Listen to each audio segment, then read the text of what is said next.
Augusto Isidro Mesa Flores, alias el Chapo Isidro, fue agregado por el FBI a la lista de los 10 criminales más buscados. La noticia cayó como un rayo sobre las montañas de Jesús. María Joaquín Iván Guzmán, hijo de Archibaldo, había desaparecido sin dejar rastro. En un principio, nadie quería creer que aquello fuera posible. La zona estaba plagada de vigilantes, de rutas protegidas, de ojos atentos que solían detectar cualquier movimiento inusual. Pero aquella tarde, cuando el silencio se hizo demasiado largo y los guardias, que deberían haber regresado, no dieron señales de vida, una sola idea comenzó a tomar forma, primero como un susurro y luego como un grito silencioso que recorría cada rancho. Lo habían tomado. En esta historia, el nombre que más se repetía entre murmullos era uno solo: en el Chapo Isidro. El rumor se convirtió en certeza cuando la camioneta en la que viajaba el joven fue encontrada abandonada, cerca de un arroyo que bordeaba un viejo camino de terracería. No había señales de un enfrentamiento, solo los restos de un movimiento rápido, calculado y silencioso. Quienquiera que lo hubiera ejecutado sabía exactamente lo que hacía. Ese tipo de precisión no pertenecía a improvisados ni a oportunistas. Era obra de alguien con paciencia, información y un mensaje que enviar. Y en aquella región, solo un nombre encajaba con esa descripción. Bienvenidos a un nuevo video. Si te entretiene este tipo de contenido, no olvides suscribirte, no tiene ningún costo.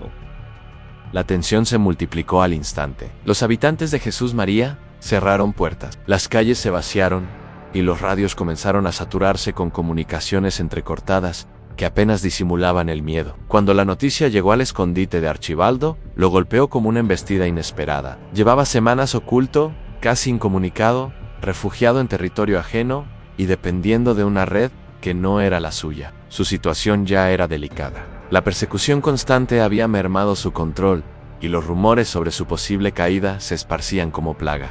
Pero aquello era distinto. El secuestro de su hijo traspasaba cualquier cálculo práctico, cualquier equilibrio estratégico que pudiera haberse mantenido. Era una herida directa, personal, profunda, y lo peor de todo era que no podía reaccionar como habría hecho antes, porque ahora carecía de libertad, de fuerza y de la seguridad necesaria para moverse sin exponerse a un riesgo fatal. En el ambiente ficticio de esta historia, el Chapo Isidro no había elegido al azar. Sabía que tomar al hijo de Archibaldo no solo provocaría una respuesta emocional, sino también estratégica. Sabía que lo colocaría en una posición de debilidad pública, que obligaría a sus aliados y detractores a reconsiderar su postura. Y sobre todo, sabía que elevaría la tensión de una guerra latente que llevaba meses creciendo sin que nadie la declarara abiertamente. En un mundo donde cada movimiento tenía múltiples lecturas, este secuestro era un golpe calculado para desatar cambios profundos. La pregunta ya no era quién lo había hecho, sino cómo responder sin caer en una espiral que podría arrasar con todo. Las horas siguientes se sintieron interminables. Archibaldo exigió información, pidió detalles, ordenó verificar rutas, puntos de vigilancia, contactos posibles. Pero la incomunicación que llevaba semanas padeciendo se volvió aún más tortuosa. Los mensajes tardaban en llegar. La información era confusa, contradictoria, incompleta. Algunos decían que el joven había sido trasladado hacia el norte. Otros afirmaban que lo llevaban hacia un campamento oculto entre las serranías costeras. Nadie tenía certeza, y esa incertidumbre abrió un nuevo tipo de miedo, uno que Archibaldo no estaba acostumbrado a sentir, el miedo a no saber. Al interior del territorio donde estaba refugiado, los hombres de Nemesio comenzaron a reunirse de forma más constante. La presencia de Archibaldo entre ellos ya era un asunto delicado, pero la desaparición de su hijo elevaba el riesgo a un nivel completamente distinto. Sabían que cualquier movimiento impulsivo podía arrastrarlos a un conflicto sin control. También sabían que ignorar la situación era imposible. En ese punto,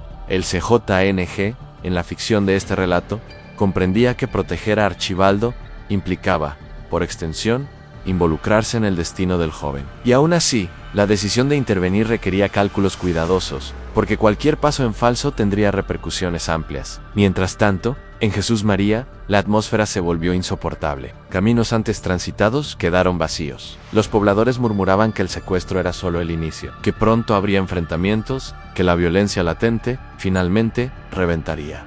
Nadie quería estar allí cuando ocurriera. La región estaba marcada por historias de tensiones anteriores, y la memoria colectiva sabía reconocer la antesala de una tormenta. Los movimientos extraños se multiplicaron en camionetas circulando sin placas, rumores de grupos que se posicionaban en cerros, radios que transmitían códigos ininteligibles. La sensación de que cada minuto podía desatar algo irreversible era palpable, casi física. Archibaldo, desesperado pero obligado a mantener la calma, comenzó a considerar alternativas. En su estado de aislamiento, comprendió que su única opción real era apoyarse en el CJNG.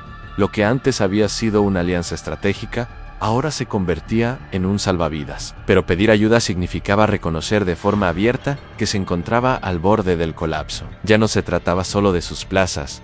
Su control o su influencia ahora era su familia. Su hijo Nose y ese toque personal anulaba cualquier barrera emocional que hubiera querido mantener. Nemesio, al enterarse de la situación en toda su gravedad, convocó a una reunión discreta. A diferencia de encuentros previos, esta vez el ambiente era más tenso, más enfocado, más urgente. No se discutían expansiones ni rutas imaginarias, sino la posible extensión de un conflicto que podría envolver regiones enteras. Para el CJNG, intervenir podía ser útil, sí, pero también peligroso. Si respaldaban a Archibaldo abiertamente, se colocaban en oposición directa al Chapo Isidro, un adversario calculador y persistente. Si no lo respaldaban, la caída de Archibaldo sería inminente, y con ella desaparecería la utilidad de una alianza, que todavía podía ofrecer beneficios. Era una decisión compleja, cargada de implicaciones. Durante aquella reunión ficticia, Nemesio no mostró prisa. Habló con la calma de quien está acostumbrado a tomar decisiones bajo presión extrema. Planteó escenarios, preguntó por movimientos recientes, pidió evaluaciones externas. Mientras tanto, Archibaldo permanecía sentado, tenso, sin poder intervenir más de lo necesario. Sabía que su vida, la de su hijo y el posible curso de una guerra dependían de lo que se decidiera aquella noche. Intentaba medir cada gesto, cada mirada, cada palabra, buscando indicios que le permitieran anticipar la postura final. La idea de una operación inmediata fue descartada. Nadie quería precipitar un enfrentamiento sin información sólida. Lo primero sería verificar la ubicación exacta del joven.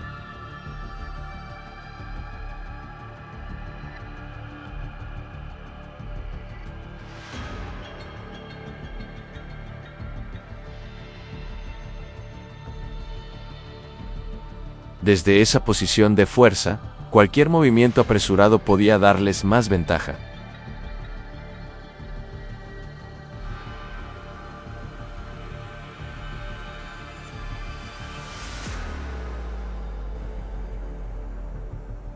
En esta ficción, su vida se había vuelto un encierro estratégico, y ahora ese encierro se extendía a su hijo. Ambos atrapados en una red de tensiones que superaba cualquier intento de control personal. Mientras tanto, en los puntos más remotos de la sierra, los rumores se intensificaban. Se decía que el joven estaba vivo, aunque en condiciones inciertas. Otros afirmaban haber visto movimientos inusuales en rancherías aisladas, como si alguien estuviera preparando un traslado. La falta de certeza alimentaba el miedo.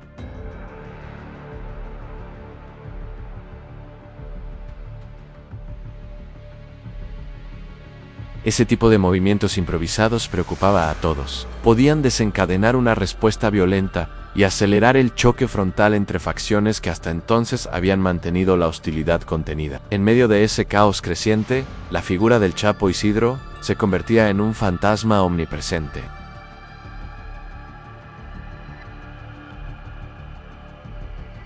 Sabía que todos hablaban de él, que todos lo observaban a distancia, incluso sin verlo, y esa sombra alimentaba un clima de paranoia que mantenía a todos en vilo. La ausencia de exigencias lo volvía aún más peligroso. Nadie sabía si buscaba un intercambio, una ventaja estratégica o simplemente provocar una fractura definitiva. Para Archibaldo, cada hora sin noticias era un tormento. A veces se levantaba en la madrugada y caminaba por el cuarto estrecho donde vivía, tratando de imaginar dónde estaría su hijo, si estaría resistiendo, si lo tratarían con crueldad o si aún tendría esperanzas. En otros momentos, se quedaba inmóvil, sentado en silencio, con la mirada fija en un punto indefinido, atrapado en la sensación de que había fallado, no solo como líder ficticio, sino como padre. La presión amenazaba con quebrarlo, pero sabía que no podía permitirse ceder. Su caída definitiva, en ese instante, significaría también la de su hijo.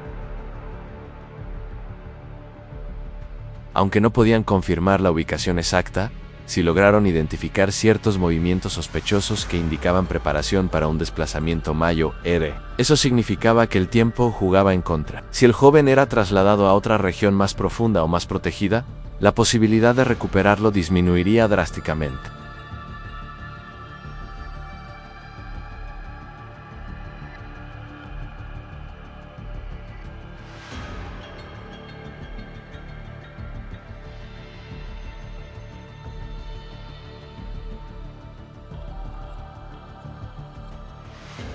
El CJNG comprendió que ese era el momento de actuar en la zona gris. Ni un enfrentamiento abierto, ni una retirada pasiva, sino un movimiento político interno destinado a recordar que, aunque Archibaldo estuviera debilitado, no estaba solo. Fue una decisión que cambiaría el tono de la situación. La noticia de que el CJNG podría intervenir comenzó a filtrarse, lenta, pero inevitablemente. Y con esa noticia, el equilibrio volvió a cambiar. Los adversarios, al enterarse, comenzaron a mover piezas también. Las montañas se llenaron de movimientos silenciosos, señales, vigilancias cruzadas. Era como si todos esperaran un primer disparo imaginario que desataría una guerra que nadie quería realmente, pero que todos estaban dispuestos a pelear si era inevitable. Archibaldo finalmente comprendió que aunque la situación era crítica, aún existía una posibilidad. Una delgada línea de esperanza dependía del apoyo de sus aliados, del cálculo preciso, del tiempo y sobre todo, de que el Chapo Isidro no decidiera borrar cualquier puente de negociación imaginaria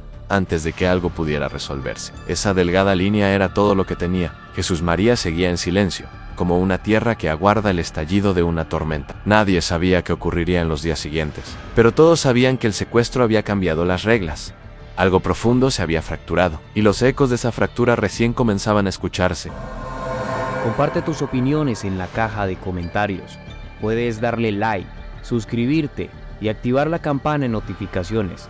Así no te perderás de los próximos videos. Nos vemos en el siguiente.